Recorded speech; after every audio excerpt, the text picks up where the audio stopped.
ഇത് തെക്കേടത്തെ രാമൻകുട്ടി, ചേച്ചിയുടെ ഹസിന്റെ ബ്രദറാ. ഇരിക്കും, ഞാൻ ബ്രസിന്റെ കഥറാ. അല്ല, ഹസിന്റെ ബ്രദറാ. ആളി കാണുന്ന പോലൊന്നുമല്ല, വലിയ കവിയാ. ശവിയോ?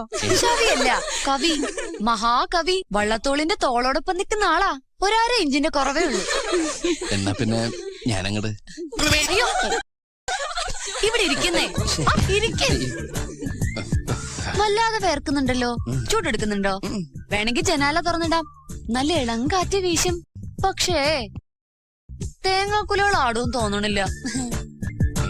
നീ എന്തൊക്കെയാ ഈ പറയുന്നേ? കവിതയാണ് മോളെ, അതൊന്നും വിവരമില്ലാത്തവർക്ക് മനസ്സിലാവില്ല. രാമൻകുട്ടിയുടെ ലേറ്റസ്റ്റ് കവിത കേട്ടിട്ടുണ്ടോ? അതാണ്. ഞാൻ പോയിട്ട് പിന്നീട് എന്തെങ്കിലും വരാം. അവിടെ ഇരിക്കില്ല. ഒന്നുമില്ല. ഇപ്പൊ വീണേനെ. കാറ് അച്ഛൻ വന്നു. അച്ഛൻ ഇങ്ങോട്ട് തന്നെയല്ലേ വരുന്നത്? സ്നേഹത്തിന്റെ ഗൗളിത്തെങ്ങുകളിൽ മണ്ടരിയോ.